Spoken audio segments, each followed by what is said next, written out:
ලස්සන පුංචි ගමක දුප්පත් පවුලක් ජීවත් වුණා. මේ පවුලේ ජීවත් වුණේ සිරිපාලයි සිරිපාලගේ බිරිඳ වුණු කමලයි. දැන් ඉතින් මට සුපුරුදු රස්සාව කරන්නත් බෑනේ හාමිනේ. පුළුවන් කර්මාන්තයකට කියලා තිබුණේ ඔය දර කපන රස්සාව විතරයි. දැන් ඒකත් කරලා හමාරයි. ඒක තමා අපේ මහත්තයා. දැන් කටු කැලේට යන්නත් තහනම් කරලානේ තියෙන්නේ අයිතිකාරයෝ.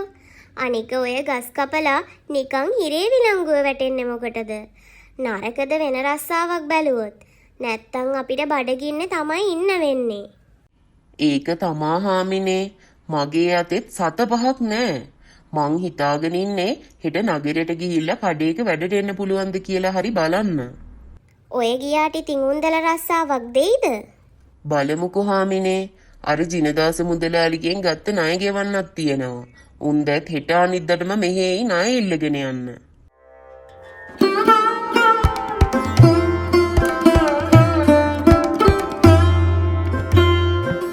හාමිනේ, එහෙනම් මං ගිහින් එන්නම්. කොහොම හරි රස්සාවක් හොයාගෙන ඉන්න බලන්න ඕනේ හාමිනේ. හොඳයි අපේ මහත්තයා.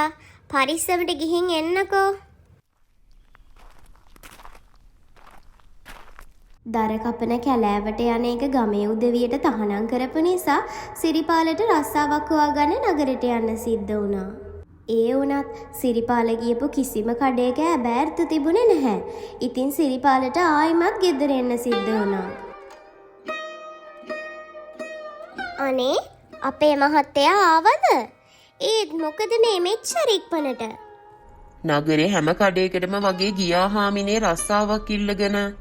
හැම මුදලාලිම කිව්වේ උන්දලට වැඩිපුරත් එක්ක වැඩට උදවිය ඉන්නවා කියලා. දැන් ඉතින් මොනව කරන්නද? මහන්සිත් ඇතිනේ. ඇඟපත හොදගෙන බඩින් ගිත්තක් කාලා ඉන්නකෝ. ටිකක් ඉවසලා ඉමු අපේ මහත්තයා. දෙවියෝ අපේ දිහාත් බලයි දවසක.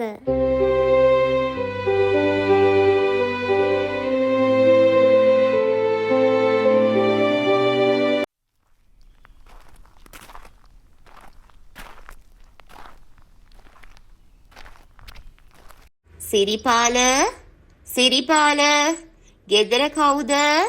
සිරිපාල. කවුරු හරි කතා කරනවා වගේ නේද හාමිනේ? ඔව්. ඔහේගේ නම කියලා කතා කරනවා වගේ තමයි මට ඇහුනේ. මුදලාලිද දන්නේ නෑ. ඉන්නකෝ හාමිනේ, මං කෝකටත් බලලා එන්න. අනේ මේ අපේ ජිනදාස මුදලාලිනේ.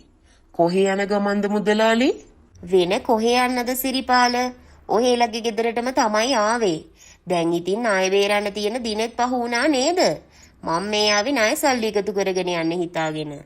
මුදලාලි දන්නවනේ දැන් කටු කැලේ දර කපන්න යන්න දෙන්නේ නැති බව. අනේ මට තව දවස් 2-3ක් දෙන්න මුදලාලි. අපිත් දැන් බොහොම අමාරුවෙන් ජීවත් වෙන්නේ. ණය ගන්න ලොකුවට ආවට කිසිම කෙනෙක් ණය දෙන්න නම් එන්නේ නැහැ. දැන් ඉතින් මම මාසෙකටත් වඩා දුන්නන් ණය ගෙවන්න. අනේ මේ පාර නම් මං අනිවාර්යෙන්ම දවස් 2-3කින් ණය බේරන්නම් මුදලාලි. ඔන්න ගොයියෝ දවස් 3යි. තේරුණාද? 3-2ක් යනකොට සල්ලි ටික මගේ අතට ලැබෙන්න සලස්සන්න ඕනේ. තේරුණාද? හොඳමයි මුදලාලි. මං ගෙදරටම ඇවිත් සල්ලි ටික දීලා යන්නම්කෝ. හොඳයි හොඳයි. අපි බලමුකෝ.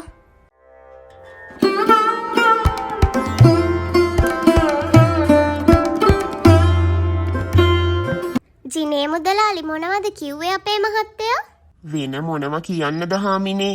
ගත්තු ණය ගැන මතක් කරනවා මිසක් ණය ගෙවන්න දීපු කාලෙත් ඉවරයි. තව දවස් 2-3කින් ණය ගෙවන්නත් තියෙනවා. අතේ 7-5ක්වත් නෑ හාමිනේ.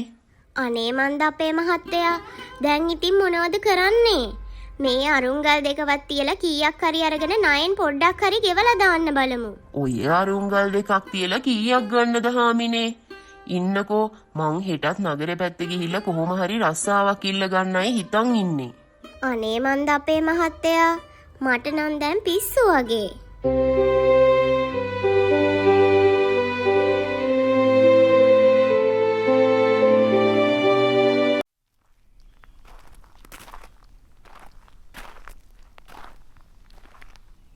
ගෙදර කවුද? ගෙදර කවුද? කවුරු හරි කතා කරනවා වගේ නේද? ගෙදර කවුරුත් ඉන්නවද? ඒ පාර කවුද දන්නේ නෑ. යමුකෝ හාමිනේ බලන්න. කවුද මේ අම්මා? අනේ මහත්තයා, මං මේ මගේ දුවලගේ ගෙදර යන ගමන් හරිම මහන්සි. පොඩ්ඩක් වාඩි වෙලා වතුර ටිකක් බීලා ගියාට කමක් නැද්ද කියලා අහන්නයි මම මේ කතා කළේ. අනේ ඔහොම වාඩි වෙන්න අම්මේ. ඉන්නකෝ, මං අම්මට හොඳ සීතල වතුර වීදුරුවක් අරන් එන්නම්. ඔය අම්මා කාලා එහෙමද? කන්න දෙයක් බෙදලා දෙන්නද? මොන කෑමක්ද මහත්තයෝ, මං මේ උදේ ඉඳන් දුර කතර ගෙවාගෙන වතුර බින්දුවක්වත් නැතුව මේ ගමන එන්නේ. ඉන්නකෝ අම්මේ, මං අම්මට බත් ටිකක් බෙදාගෙන එන්නම්. කාගේද අම්මේ මේ කිරිවැස්සේ? අනේ මේ මං දරුවෙක් වගේ බලාගත්ත කිරිවැස්සි මහත්තයෝ. දැන් මටත් වාරු නෑනේ මේ කිරිවැසිට කන්න බොන්න දීලා බලාගන්න. ඉතින් මං බැලුවේ මේ වැසිව මගේ දුවට බාර දෙන්න. මේ වැස්සි තමයි මහත්තයෝ අපේ ගමේ රසම කිරි දෙන වැස්සි. මේ වැස්සිගේ කිරිවලට අපේ ගමේ මිනිස්සු වහ වැටිලයි ඉන්නේ. අනේ ඉතින් මේ වැස්සිගෙන් අම්මට හොඳ ආදායමක් ගන්න පුළුවන්නේ. ඇයි ඉතින් දෙන්නේ? දැන් ඉතින් බණක් දහමක් කරන් ඉන්න ඕනේ කාලයක් නේ දරුවෝ මේක.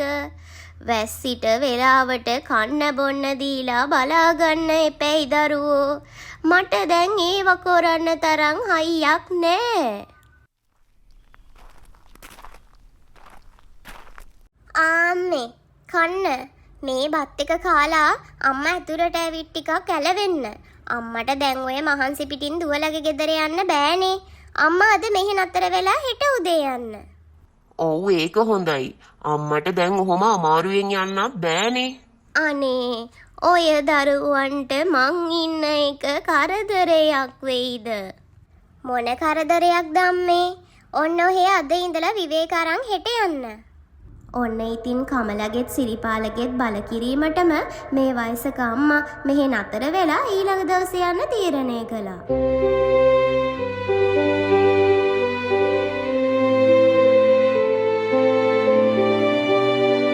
අපේ මහත්තයා නැගිටින්නකෝ. අර අම්මා ආගේ අතක් නැහැ. මං හැමතැනම බැලුවා. උදේන්ම ගියාද දන්නේ නැහැ. එහෙනම් උදේම යන්න ඇති කමලෝ. දුවලගේ ගෙදර යන්න තව ගොඩක් දුර හින්දා උදේම පිටත් වෙන්න ඇති.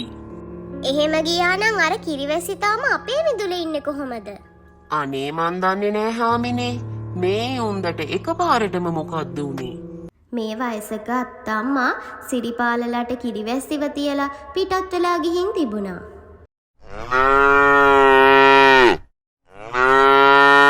දැන් ඉතින් අපි මොකද කරන්නේ අපේ මහත්තයා? මේ වැස්සිව ගිහිල්ලා දෙන්න හරි අපි මේ අම්මා ඉන්න තැනක්වත් දන්නේ නැහනේ. උන්ද එන වෙලාවක එන්න ඇතයි හාමිනේ. අපිටත් හෙට ඉඳන් මේ වැස්සිගෙන් කිරි විකුණලා කීයක් හරි හොයාගන්න පුළුවන් වෙයි. ඒක නම් හොඳ අදහසක් තමයි. හාමිනේ, එහෙනම් හොඳ පිරිසිදු බෝතල් ටිකක් උදේට ලෑස්ති කරලා තියන්නකෝ. මං හෙට උදේම කිරි ටිකක් අරගෙන නගරයට ගිහිල්ලා ඒ ටික විකුණගෙන එන්න බලන්නම් හාමිනේ. හොඳයි අපේ මහත්තයා. එහෙනම් මං හෙට උදේම හැරවන්නම්කෝ.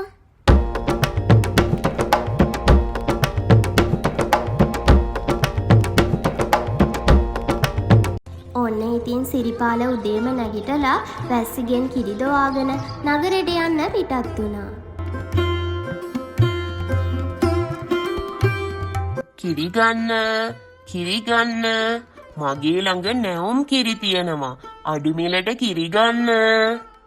ඔන්න ඉතින් මේ කිරි දෙනගේ කිරි උකු නිසාත් නැවුම් නිසාත් සිරිපාලගේ කිරි බෝතල් සේරම පළවෙනි දවසේම ඉවර වුණා. අනේ කිරි බෝතල් සේරම ඉවර වෙලා නේද? එහෙනම් දෙවියෝ අපේ මූණ බැලුව මහත්තයා. ඒක තමා කමලෝ. මටත් හිතා ගන්න බෑ. කිරි බෝතල් සේරම ඉවර වුණා ඉක්මනටම. ඉන්නකෝ අපේ මහත්තයා. මං හෙට ඕනේ කරන බෝතල් ටික ලෑස්ති කරලා තියන්නම්.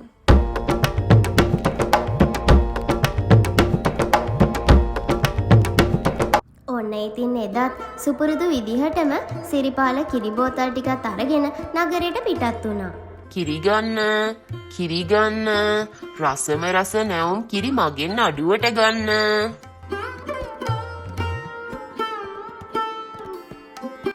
අනේ වෙලාවට කිරි බෝතල් ඉවර නෑ නේද?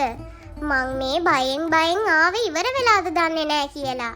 ඔන්න මට කිරි බෝතල් දෙකක්ම දෙන්න මුදලාලි. මෙන්න නෝනා.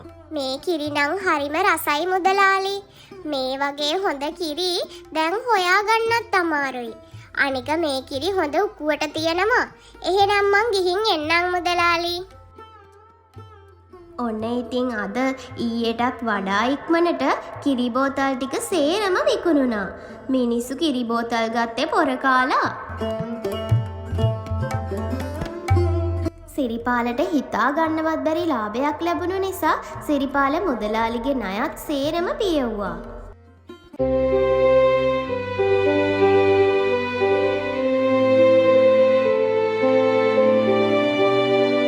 දැන් ඉතින් ගෙනියන කිරි බෝතල් ප්‍රමාණෙත් වැඩි කරන්න වෙයි හාමිනේ.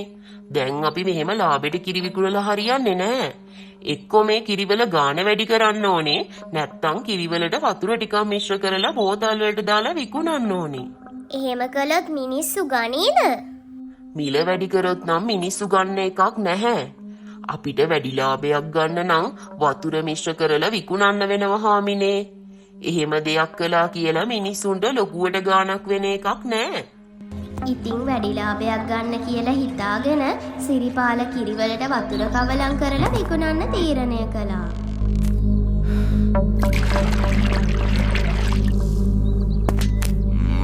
කිරි බෝතල් ටික නම් ලෑස්ති. අද කිරි බෝතල් වැඩිපුර ලෑස්ති කරගත්ත නිසා මං උදේම යනවා හාමිනේ. කොහොම හරි කරලා බෝතල් සේරම විකුණ ගන්න ඕනේ. මේවට වතුර කවලම් කරලා කියලා මිනිස්සුන්ට වැඩි තේරුම් යන එකක් නෑ. ඔන්න ඉතින් අදත් සිරිපාල සුපුරුදු විදිහටම කිරි බෝතල් ටික සේරම විකුණුවා. මේ කිරිවලට වතුර කවලම් කරලා කියලා දන්නේ නැති උදවිය වෙනදා වගේම සිරිපාලගෙන් කිරි මිලදී ගත්තා.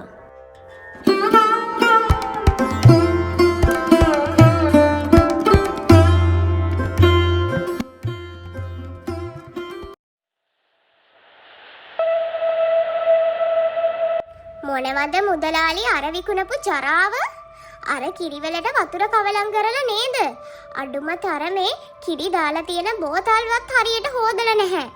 ඒ ජරා කිරි බීලා දැන් මගේ දරුවට ලොකු බඩේ අමාරුවක් හැදිලා. ඒවට ඔහෙලා වග කියන්නේ නෑනේ. ඔන්න ඉතින් සිරිපාල වැඩි ලාභ ගන්න බලාපොරොත්තුවෙන් කරපු දේවල් නිසා සිරිපාලගේ වෙළඳාම බිඳුවටම වැටුණා.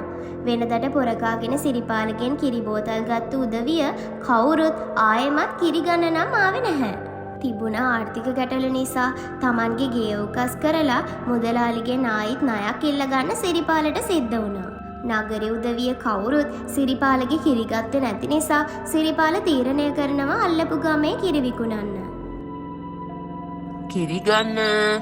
කිරි ගන්න නැවුම් කිරි මගෙන් ගන්න අඩුවට.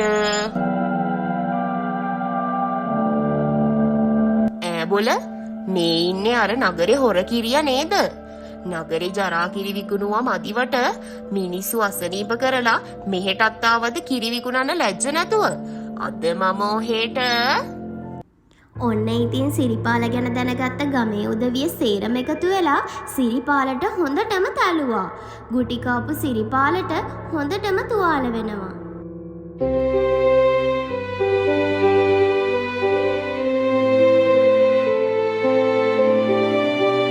තමන්ගේ ලාභය ගැනයි මුදල් ගැනයි විතරක් හිතපු සිරිපාලට කිරිවැසිට හරියට කන්න බොන්න දෙන්නත් අමතක වෙනවා.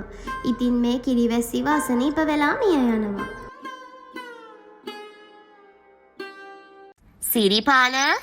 සිරිපාල ගෙදර කවුද? අනේ මේ ජිනපාල මුදලාලිනේ. කෝ සිරිපාල මට උන්දැත් එක ගනුදෙනුවක් තියෙනවා බේරගන්න. අනේ අපේ සිරිපාලට හොඳටම අසනීපයි මුදලාලි. අසනීප වුණාට කරන්න දෙයක් නෑ. දැන් උගස් පේරන්න දුන්න දිනත් පහුවෙලා ගොඩක් දවස්. සල්ලි ගෙවපු නැති හන්දා දැන් මේ ගේ අයිති මට. අනේ මුදලාලි අපිට තව ටික දවසක් දෙන්න. අපි මොනවා හරි කරන්න බලන්නම්. ඔහෙලා මොනවා හරි කරන්න බලනකොට කාලේ හරි. ඒ හින්දා දැම්බ මේ ගෙදරින් එළියට බහින්නයි කිව්වේ. ඔන්න ඉතින් අන්තිමේදී සිරිපාලටයි කමලටයි පාරට වැටෙන්න සිද්ධ වුණා. යන්න තැනක් හිතාගන්න බැරි වුණ එයාලා ඔහේ ඇවිදගෙන යන්න වුණා. මේ කොහෙද ඔය දරුවෝ යන්නේ? මේ අර අම්මනේ අපිට කිරිවැස්සිව දුන්නේ. කොහෙද දරුවෝ මේ යන්නේ? අනේ අපිට කරදර ගොඩක් වුණා අම්මේ. අපි හිටපු ගෙදරත් අපිට නැති වුණා. මන් දන්නවා ඔහෙලට උණු හැමදේම. අනේ අම්මා කොහොමද දන්නේ? මං තමයි මේ කැලේට අධිපති දේවතාවිය. ඔහෙලා අසරණ වෙලා හිටපු හන්දයි මං ඔහෙලාගේ ගෙදරට ඇවිත් උපකාරයක් විදිහට අර කිරිගවයව දීලා ගියේ. ඔහෙලා වැඩිලාභ ලබා ගන්න ගිහිල්ලා සේරම නැති කරගත්තා. අධික ලෝභකම් කරන එක නරකයි. අන්තිමේදී ඔහෙලට අර හම්බ කරලා දුන්න කිරිවැස්සිවත් අමතක වුණා. ඒ සතා බඩගින්නේ මැරිලා ගියා. දැන් ඉතින් කරන්න දෙයක් නැහැ. කරපු පව්වල විපාක ඔහෙලට ගෙවන්නම වෙනවා. අනේ අපිට සමා වෙන්න. මේ වෙලාවේ අපිට පිහිට වෙන්න දෙවියනේ. අපි අසරණයි. ආයිත් මං ඔහෙලට පිහිට වෙන්නේ නැහැ. ඔහෙලා කරපු පව් ඔහෙලම ගෙවන්න ඕනේ. ඔන්න ඉතින් ඒත් එක්කම දෙවියෝ අතුරුදහන් වෙලා ගියා. තමන් කරපු වැරදි තේරුම් ගත්ත සිරිපාලට තමන්ගේ කියලා තිබුණ සියලුම දේවල් නැති වුණා. ඉතින් අන්තිමේදී අසාධාරණ වැඩ නවත්තලා තමන්ගේ උත්සාහයෙන් අවංකව ජීවත් වෙන්න මෙයාලා හිතට ගත්තා.